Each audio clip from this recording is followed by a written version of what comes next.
Hello everyone, अस्सलाम वालेकुम। Welcome back to my YouTube channel Anuj Mehndi. कैसे हैं आप सब? उम्मीद करती हूँ आप सब खैरियत से होंगे। अल्हम्दुलिल्लाह आपकी दुआ से मैं भी बिल्कुल ठीक ठाक हूँ। जैसा कि आपको पता है कि आप छोटे हाथों के लिए जो मैं मेहंदी की डिज़ाइन बनाती हूँ आप लोग बहुत पसंद करते हैं, इसलिए मैं बार बार बना रही हूँ। अच्छा, मुझे लगता है कि आप लोगों को बहुत पसंद आते हैं, इसलिए आप लोगों की रिक्वेस्ट पे मैं बार बार बना रही हूँ। उम्मीद करती हूँ कि आपको ये वाले मेहंदी डिज़ाइन भी बहुत पसंद आएंगे। छोटे छोटे हाथों के लिए हैं।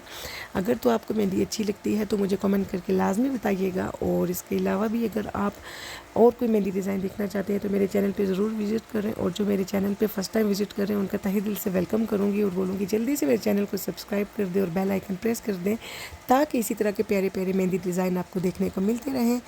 आप इस वीडियो को लास्ट तक देखिएगा, एंजॉय करें और इंशाल्लाह एक और अच्छे डिज़ाइन के साथ मैं फिर हाजिर होती हूँ। तब तक के लिए अपना ख्याल रखें, मुझे दुआओं में याद रखें। Take care. अल्लाह।